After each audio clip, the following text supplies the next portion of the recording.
Right, sengiyaqala ke la ithi into uma umfundi njalo mawuvuka uzoya esikolweni uzozisho lezi inhlamvu kanje ngoba ngizisho ula ule uli ulo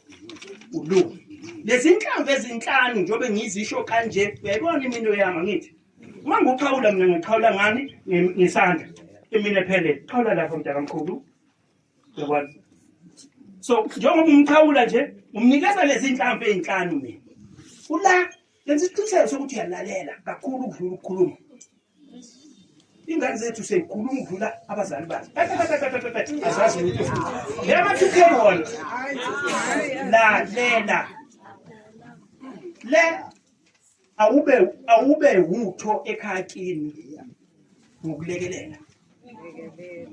uthi umfana ukuthi uyintombazane ubukhona bakho la ekhaya kufuneka sibone kubalulekile ukuthi ulekelele shona la uli manje bam ayilinda majaha nina nayithanda izinto engaphezulu kwethu ngeke ingane engaka uthola isiphafuza ugwayi ngala maphashana amancane lawa ispontsha asadinga ukukhula sephafuza ugwayi kuwesike manje into esesiyenza ke siyabantu abadala thina ngoba ngiyaphuza mina ngoba ngiyabhema ngithatha nangumntwana wami hambe ngithengela ugwayi yini ungahamba wena sukuma wena uyithengela wena upoison wakho musukufandeza ingane into zakhe engcolile abazali babe neqiniso enganeni zabo Bible lithi bazali kunsana ingane ngendlela kuyobe yazo hayi yakho ngonkala ingane ufuna ukuthi ayihambe yokuthengela utshwala uzophuzwa uwe wenza ukuthi lengane ngenkathi iphethe ibhodlela lotshwala lapha yani ibuya nalo ilizwe libanda kamnandi sifuna ukuza lokho phakathi awuthi uyabona ukuthi wena osuyisondeza endabeni yotshwala then isizoqala ke ingane yakhe igadi yake ikhethe siyaphuza ulo angeke nize nikwazi ukuthi nibe isizwe esiphumelelayo mangabe ukuthi anilondeki phansi kwesandla sikaNkulunkulu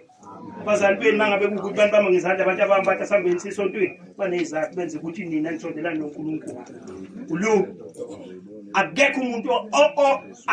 umuntu okufuneka angalungi ngoba ukulunga kwenza ukuthi indlela yakho ikhaya.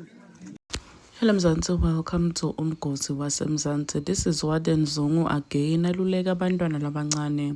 ngokuthi kufanele batiphathe kahle bangagcini batithola basejele ngoba ushilo ukuthi lijela kusinzawo le muntu lophila kule kufanele atithola kuyo. So lamaphathi lawa this is part 5 of Mr. Zungu speaking. Bengiloku ngafaka nje amaphathi akhona but bengafaka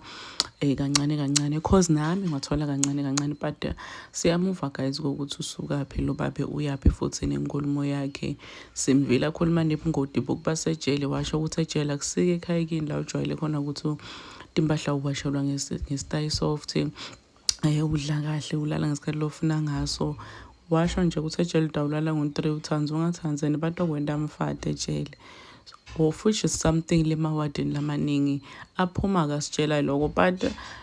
into leqaka ukuthi bona laba biyejele lama inmates abakhuluma into lefana naleta akhuluma ngazo usejele bekumnanzi